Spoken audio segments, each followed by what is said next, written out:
से local level पर साफ और फ्रेश खाद्य सामग्री बच्चों और माता बहनों को मिल सके। 3 से 6 साल तक के बच्चों के मानसिक और बौद्धिक विकास के लिए हम शिक्षा विभाग तथा महिला एवं बाल विकास विभाग के बीच सही तालमेल बिठाने का प्रयास करेंगे, ताकि इन बच्चों की फाउंडेशनल लर्निंग को और अधिक प्रभावी किया जा सके। आपको यह जानकर हैरानी होगी कि हमारे ब्रेन का 80% विकास जन्म के बाद 3 साल तक की उम्र तक हो जाता है।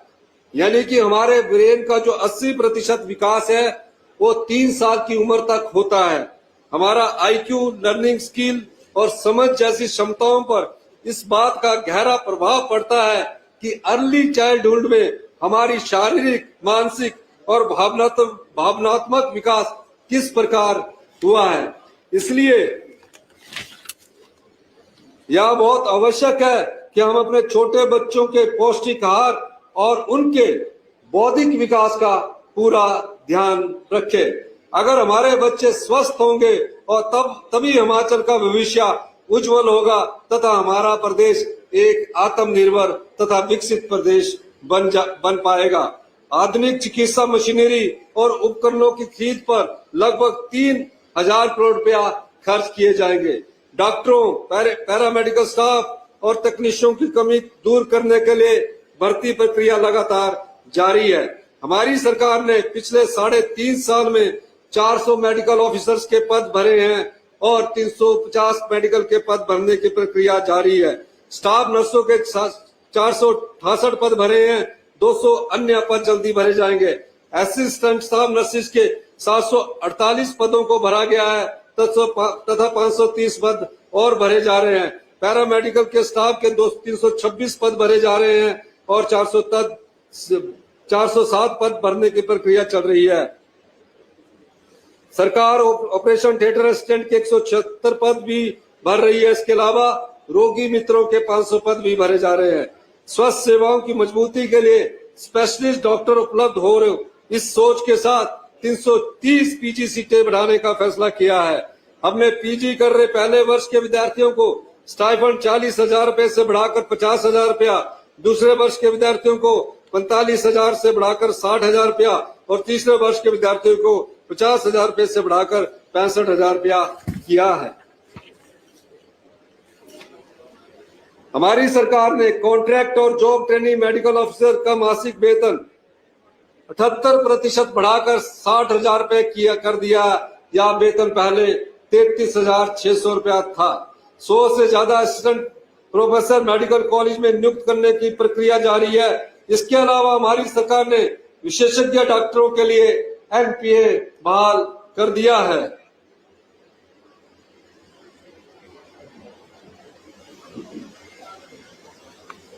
राष्ट्रीय स्वास्थ्य मिशन के अंतर्गत हजारों कर्मचारी बहुत मेहनत से कार्य कर रहे हैं।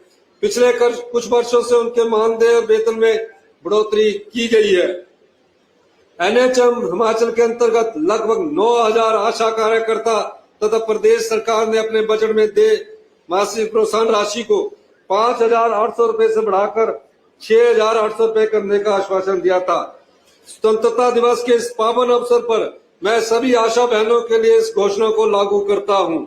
मैं NHM हिमाचल प्रदेश में कर्मचारियों के वेतन में युक्तिकरण के बाद 7 वर्ष तक पूरे कर चुके कर्मचारियों को 1 अप्रैल 2026 से संशोधित वेतन देने की घोषणा करता हूं।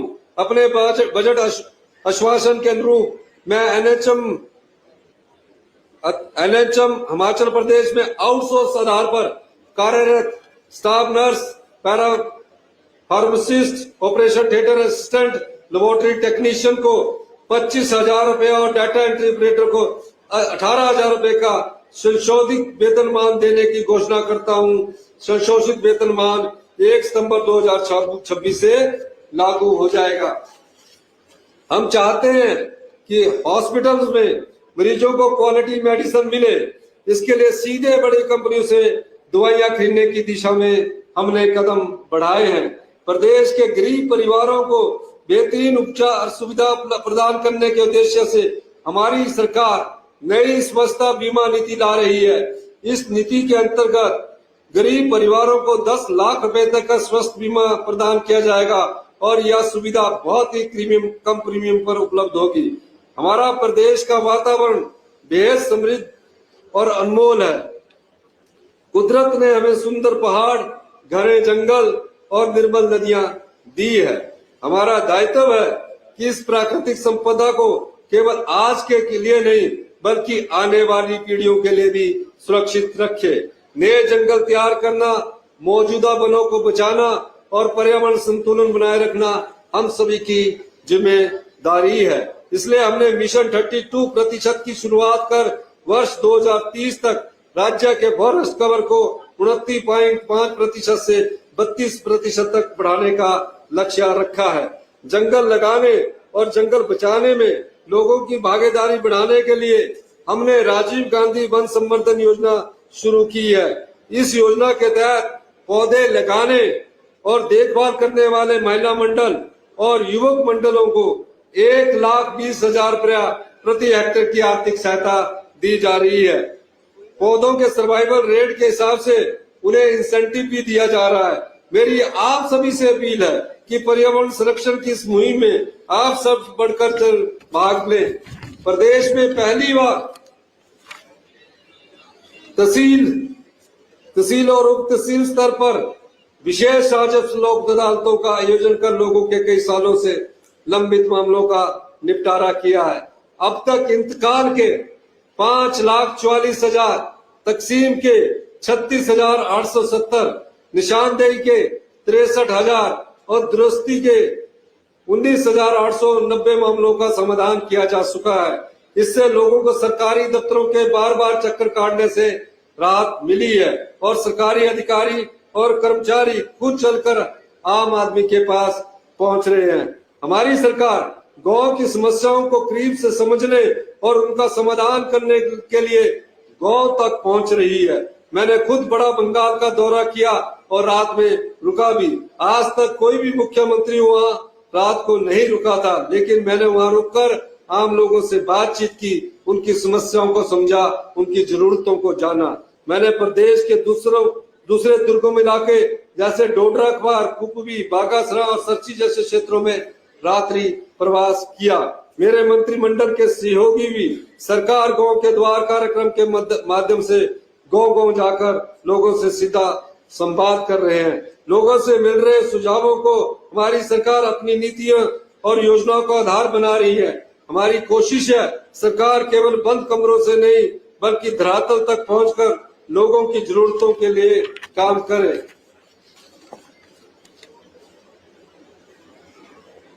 हमने 2,67,000 महिलाओं को जिनकी मासिक पेंशन 1,100 रुपए हुआ करती थी और 1,050 रुपए हुआ करती थी, अब हर महीने 1,500 रुपए प्रदान किए जा रहे हैं। 100% दिव्यांग वाले व्यक्तियों के लिए सामाजिक सुरक्षा पेंशन को 1,700 रुपए से बढ़ाकर 3,000 रुपए प्रति माह किया गया है, जिससे 7,000 लोगों को लाभ मिल रहा है। प्रदेश की बागडोर संभालते ही समाज के सबसे संवेदनशील और वंचित वर्गों, विशेषकर बेसहारा बच्चों के लिए मुख्यमंत्री सुख आश्रय योजना आरंभ की गई है, ताकि वे सुरक्षित और सम्मानपूर्वक जीवन जी सके। इसलिए देश का पहला कानून हमारी सरकार ने बनाया है। इस कानून के तहत 27 वर्ष तक के 6,000 बेसहारा बच्चों को चिल्ड्रन ऑफ द स्टेट के रूप में अपनाया है। इन बच्चों की शिक्षा और देखभाल का पूरा खर्चा प्रदेश सरकार उठा रही है। अपनी स्टार्टअप शुरू करने के लिए उन्हें 2 लाख रुपए तक की वित्तीय सहायता का प्रावधान किया गया है। कांगड़ा जिला के लुथान में 92 करोड़ 38 लाख रुपए की लागत से 400 आश्रितों के लिए मुख्यमंत्री आदर्श ग्राम सुख आश्रय परिसर का निर्माण किया जा रहा है। चिल्ड्रन ऑफ द स्टेट को देश के विभिन्न स्थानों पर एक्सपोजर विजिट पर भी भेजा जा रहा है, ताकि उन्हें उनका सर्वांगीण विकास सुनिश्चित हो सके। पर्यटन हमारे देश की अर्थव्यवस्था की रीढ़ है, इसलिए प्रदेश की आमदनी बढ़ाने और लोगों को रोजगार के अवसर देने के उद्देश्य से हमारी सरकार ने पर्यटन के क्षेत्र में प्रोत्साहन देने के लिए कई प्रभावी कदम उठाए हैं। कांगड़ा जिला को हिमाचल की पर्यटन राजधानी के रूप में के रूप में का कार्य शुरू किया जा चुका है। इसके लिए प्रभावित लोगों को 2400 करोड़ रुपए का उचित मुआवजा दिया जा चुका है। डेरा मंडल के बनखंडी में 619 करोड़ रुपए से जूलॉजिकल पार्क स्थापित किया जा रहा है। धार्मिक पर्यटन को बढ़ावा देने के लिए मंडी जिले में माता बगलामुखी रोपवे लोगों को समर्पित किया गया है, जबकि चिंतपूर्णी मंदिर और बाबा बालकनाथ मंदिर के लिए रोपवे का निर्माण कार्य शुरू किया जा रहा है। मंडी में शिवधाम का काम भी शुरू हो चुका है। ज्वालामुखी और चिंतपूर्णी को सुंदर बनाने के लिए भी हमारी सरकार ने उसकी ब्यूटिफिकेशन के लिए 35 करोड़ रुपया और 30 करोड़ रुपए का अनुमोदन किया है। राज्य सरकार अपने संसाधनों से सोलन जिला के नालागढ़ में 350 करोड़ रुपए की लागत से मेडिकल डिवाइस पार्क विकसित कर रही है। इसके लिए केंद्र से मिले 30 करोड़ रुपए हमने वापिस कर दिए हैं। अगर केंद्र सरकार की राशि नहीं लुटाई जाती तो उद्योगपतियों को अनिवार्य प्रोत्साहन देने पड़ते, जिससे राज्य के खजानों पर बहुत अधिक बोझ पड़ता। हमारी सरकार हिमाचल प्रदेश को हरित ऊर्जा राज्य बनाने के लिए गंभीरता से कार्य कर रही है।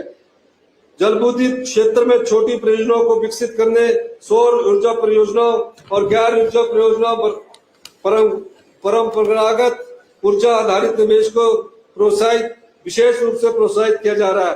प्रदेश सरकार ने सौर ऊर्जा परियोजना का निर्माण रिकॉर्ड अवधि में पूरा किया। पेखूवाला, बंजाल और अगलोर सौर ऊर्जा परियोजनाएं इसका उदाहरण है। राज्य सरकार ने ग्रीन पंचायत कार्यक्रम शुरू किया है, जिससे सभी पंचायतों में 500 किलोवाट की ग्राउंड माउंटेड सौर ऊर्जा परियोजना लगाई जा रही है।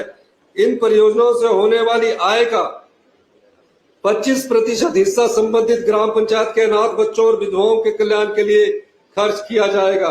अब तक 5 पंचायतों में ये प्रोजेक्ट लग चुके हैं, 10 पर काम जारी है। आने वाले समय में हम प्रयास करेंगे कि प्रदेश की 100 पंचायतें ग्रीन पंचायतें बने। हम लगातार यह भी कह रहे हैं, हम लगातार यह कह भी रहे हैं और करके दिखा भी रहे हैं, हिमाचल प्रदेश देश की पहली ग्रीन स्टेट बने। हम लगभग अपने लक्ष्य पर पहुंच चुके हैं। हमारी अधिकांश ऊर्जा खपत रिन्यूएबल एनर्जी द्वारा पूरी की जा रही है। राज्य सरकार हर नागरिक को साफ पानी उपलब्ध करवाने के लिए काम कर रही है। सभी विधानसभा क्षेत्रों में साफ पानी की सुविधा सुनिश्चित कराने के लिए 2000 करोड़ रुपए की एक योजना पर काम कर रही है। साथ ही मौजूदा जल बुनियादी ढांचे को बेहतर बनाने, उसका पुनर्निर्माण करने और भूजल को रिचार्ज करने के लिए अनेक योजनाएं लागू की जा रही है। राजीव गांधी स्टार्टअप योजना के अंतर्गत भी हम हिमाचल वासियों नौजवानों को सोलर प्रोजेक्ट लगाने के लिए प्रोत्साहित कर रहे हैं। इसके लिए उनके द्वारा लिए जाने ऋण पर इंटरेस्ट सब्सिडी देने का प्रावधान किया गया है। आपको यह जानकर प्रसन्नता होगी कि एचआरटीसी की डीजल बसों को हम चरणबद्ध तरीके से इलेक्ट्रिकल बसों में बदल रहे हैं और 297 नई इलेक्ट्रिकल बसें ले ली गई है। सरकार का यह प्रयास है कि एचआरटीसी की 30 से 50% बसें डीजल की जगह इलेक्ट्रिकल बसें हो, ताकि प्रदूषण की कमी हो और हमारे डीजल की खपत भी कम हो। हमने अपने युवा भाई बहनों के लिए राजीव गांधी स्टार्टअप योजना के अंतर्गत इलेक्ट्रिकल बसों पर 50% और डीजल बसों पर 30% की सब्सिडी दे रही है। हमारा यह प्रयास है कि इसमें से एक निश्चित आय हमारे युवाओं को प्राप्त हो। प्रदेश सरकार द्वारा पूर्व सैनिकों और उनके आश्रितों के कल्याण के लिए भी प्रतिबद्ध है और उन्हें मिलने वाली अनुग्रह राशि में बड़े पैमाने पर वृद्धि की गई है। खेल प्रतिभाओं को निखारने के लिए हमने विभिन्न अंतर्राष्ट्रीय प्रतियोगिताओं के पदक विजेताओं के लिए पुरस्कार राशि में वृद्धि की है। आज मैं युवा पीढ़ी खासकर जन जी से विशेष रूप से कहना चाहता हूं कि पारदर्शी और मेरिट बेस रोजगार प्रदान करना सरकार की प्राथमिकता है। हमारी सरकारी क्षेत्र में हजारों युवाओं को रोजगार प्रदान किया है। कांग्रेस सरकार में एक भी भर्ती का पेपर लीक नहीं हुआ है, जबकि पिछली भाजपा सरकार में पुलिस भर्ती पेपर लीक हुआ है और स्टाफ सिलेक्शन कमीशन की भर्तियों पर बड़े स्तर पर धांधली हुई, पेपर तक बेचे गए। जो लोग इसमें सम्मिलित थे हमने सबॉर्डिनेट सिलेक्शन बोर्ड को भंग किया और आज तक जो युवाओं के भविष्य से खिलवाड़ कर रहे थे, पेपर बेचे जा रहे थे, उनको जेल की सलाखों तक, आज तक वो जेल की सलाखों के पीछे है। हमारी सरकार ने युवाओं को साथ धोखा करने वालों को जेल की सलाखों के पीछे पहुंचाया है। वन मित्रों के 2000 पद भरे गए हैं और इनका मानदेय पिछले एक साल से 10,000 रुपया था, मैं इसे बढ़ाकर 12,000 रुपए करने की घोषणा करता हूं। सभी पंचायतों की ग्राम पंचायतों में मल्टी टास्क वर्कर के 400 पद, शिक्षा विभाग में जूनियर असिस्टेंट लाइब्रेरी के 200 पद और जिला परिषद के अधीन ग्राम पंचायतों के 280 जॉब ट्रेनिंग टेक्निकल असिस्टेंट के पद भरे जाएंगे। इसके अलावा राज्य के 1975 सीनियर सेकेंडरी स्कूलों में एक चौकीदार तथा एक मल्टी टास्क वर्कर के 4,000 पद भरे जाएंगे। पुलिस विभाग में हमारी सरकार ने 1,888 कांस्टेबलों की भर्ती की थी। अब कांस्टेबलों के 734 और पदों पर भर्ती होगी, जिसके लिए आवेदन करने वाले उम्मीदवारों को अधिकतम आयु सीमा में 1 वर्ष की एक मुश्त छूट प्रदान कर की है तथा होमगार्ड के जो लोग थे उनको भी उनकी उम्र में भी अधिकतम आयु सीमा में को 28 वर्ष से बढ़ाकर 33 वर्ष कर दिया गया है। प्रदेश के विकास में सरकारी कर्मचारी और पेंशनों का बहुमूल्य योगदान है और हमारी सरकार उनके हितों की रक्षा के लिए प्रतिबद्ध है। हमने एनपीएस कर्मचारियों को ओपीएस दी और उनके अन्य लाभ भी दिए। हमारी सरकार मल्टीटास्क वर्कर और आउटसोर्स कर्मचारियों की समस्या के प्रति संवेदनशील है। हम सभी पहलुओं पर गंभीरता से विचार कर रहे हैं और इन्हें लाभ देने के लिए एक नीति लाने पर विचार किया जा रहा है। हम समझते हैं कि युवाओं को रोजगार देने के साथ साथ चिट्टे से बचाना भी बेहद जरूरी होगा। लोगों से के सहयोग से हमारी सरकार ने चिट्टा मुक्त अभियान शुरू किया है तथा इसका दूसरा चरण 7 सितंबर 2026 को उन्ना से शुरू किया जाएगा। जल्दी खेलो हिमाचल चिट्टा मुक्त अभियान शुरू किया जाएगा, जिसके माध्यम से युवाओं को खेलों और स्वस्थ जीवन शैली अपनाने के लिए प्रेरित करेगा। हमने चिट्टा माफिया की पंचायत तक मैपिंग की है तथा माफिया के खिलाफ सख्ती करते हुए पिट एनडीपीएस लागू किया है, जिसे पिछली भाजपा सरकार ने लागू नहीं कर पाई। इस कानून के तहत हमने 205 ड्रग माफियाओं को हिरासत में लिया है। 400 मामलों में नशा माफिया की फाइनेंशियल इन्वेस्टिगेशन की जा रही है। अब तक नशे की काली कमाई से अर्जित की गई 20 संपत्तियों को ध्वस्त किया गया है। हमारा संदेश साफ है, नशा माफियों की कमर तोड़कर ही दम लेंगे। मैं इसके लिए पुलिस विभाग, पुलिस के डीजीपी सभी को बहुत बहुत शुभकामनाएं देता हूं कि जो नशे के खिलाफ आपने अभियान चलाया है। प्रदेश के चहुमुखी विकास में कर्मचारियों का विशेष योगदान रहता है। इसी तरह सेवानिवृत्त कर्मचारियों, अधिकारियों ने भी प्रदेश के विकास में अपना बहुमूल्य योगदान दिया है। इसलिए हमारी सरकार हमेशा कर्मचारी एवं पेंशनरों की हितैषी है। जब हमारी सरकार सत्ता में आई तो पिछली सरकार ने वेतन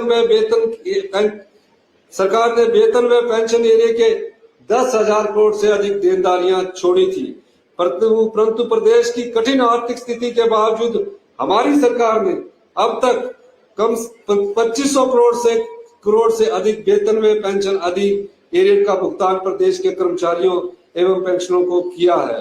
प्रदेश की वर्तमान प्रतिकूल आर्थिक स्थिति के बावजूद मैं यहाँ घोषणा करता हूँ कि क्लास 4 कर्मचारियों को उनके वेतन एरियर का अतिरिक्त 20,000 रुपए का भुगतान इसी माह किया जाएगा।